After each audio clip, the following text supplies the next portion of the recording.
வணக்க மக்களே, welcome to the venture show. இன்னைக்கு சொல்ல நம்ம பார்க்க போறது டூ நைட் ஸ்டாண்ட் அப்படின்ற ஒரு ஹாலிவுட் மூவியோட ரிவ்யூ. இந்த படம் பாத்தீங்கன்னா 2014 ரிலீஸ் ஆன ஒரு படம். இப்போ இந்த படம் தமிழ் டப்பிங்கோட அமேசான் பிரைம் ஓடிடி ஆப்ல அவைலபிளா இருக்கு. இந்த படம் ஒரு வித்தியாசமான ரிலேஷன்ஷிப் டிராமாவை மையமா வச்சு அமைக்கப்பட்ட கதை. பொதுவா ஒன் நைட் ஸ்டாண்ட் அப்படின்ற ஒரு விஷயத்த நம்ம எல்லாருமே கேள்விப்பட்டிருப்போம். அது என்ன டூ நைட் ஸ்டாண்ட் அப்படின்ற மாதிரியான ஒரு கேள்வி எழலாம். ஆக்சுவலா இதுல ஒன் நைட் ஸ்டாண்ட் தான், பட் அது எக்ஸ்டெண்டடா டூ நைட் ஸ்டாண்டா எப்படி மாறுது அப்படின்றத தான் இந்த படத்துல காட்டியிருப்பாங்க. ஆக்சுவலா இந்த படத்தோட கதை அப்படின்னு பாத்தீங்கன்னா, மேகன் அப்படின்ற நம்ம ஹீரோயினை காட்டுறாங்க. இவங்க தன்னோட ஃப்ரெண்டோட ஒரு வீட்டுல வாழ்ந்துட்டு இருப்பாங்க. இவங்களுக்கு ரீசெண்டா தான் பிரேக்கப் ஆயிருக்கும். சோ அதுக்கப்புறமாட்டு என்ன பண்றது அப்படின்னு தெரியாம ரொம்பவே வெட்டியா இருக்காங்க அப்படின்னே சொல்லலாம். ஒரு நாள் நைட் இவங்க பப்ல இருந்து திருப்பி அனுப்பப்படுறாங்க. சோ கடுப்புல வந்து இவங்க ஒரு டேட்டிங் சைட்டுக்கு போய் எங்கேயாவது போய் ஸ்டே பண்ணணும் அப்படின்ற மாதிரி முடிவு எடுக்கிறாங்க. அந்த டைம்ல தான் நம்ம ஹீரோவை வந்து டேட்டிங் சைட்ல பாக்குறாங்க. சோ ஹீரோவோட ஒரு விதமான கான்வர்சேஷன் பில்ட் ஆகுது அண்ட் அவங்க இடத்துக்கும் போறாங்க. ஒரு ஒன் நைட் ஸ்டாண்ட்லயுமே ஈடுபடுறாங்க. பட் அது அந்த அளவுக்கு சிறப்பா அமையல அப்படின்னே சொல்லலாம். இன்ஃபேக்ட் ஹீரோக்கும் ஹீரோயினுக்கும் நிறைய பிரச்சனைகள் அப்படின்றது உண்டாகுது. அந்த இடத்துல இருந்து கிளம்பினா போதும் அப்படின்னு சொல்லிட்டு ஹீரோயின் கிளம்ப முயற்சி பண்றாங்க.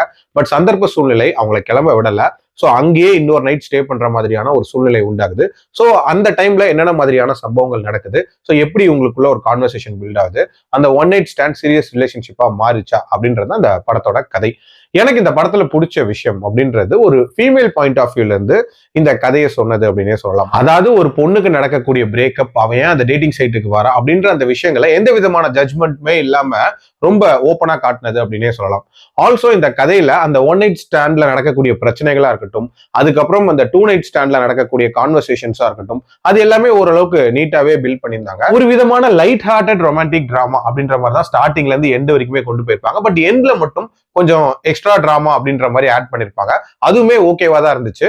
அண்ட் டியூரேஷன் வைஸ் பாத்தீங்க அப்படின்னா லெஸ் தென் 1.5 ஹவர்ஸ்க்குள்ள முடியக்கூடிய ஒரு படம். இந்த படத்துல பிரச்சனை அப்படின்னு பாத்தீங்கன்னா அந்த ரிலேஷன்ஷிப் சீரியஸ் ரிலேஷன்ஷிப்பா மாறுறதுக்கான காரணமா இருக்கட்டும், அந்த டைம்ல வரக்கூடிய பொசசிவ்னஸா இருக்கட்டும், அது எல்லாமே அந்த அளவுக்கு லாஜிக்கலா இல்லையோ அப்படின்ற மாதிரியான ஒரு ஃபீல் இருந்துச்சு.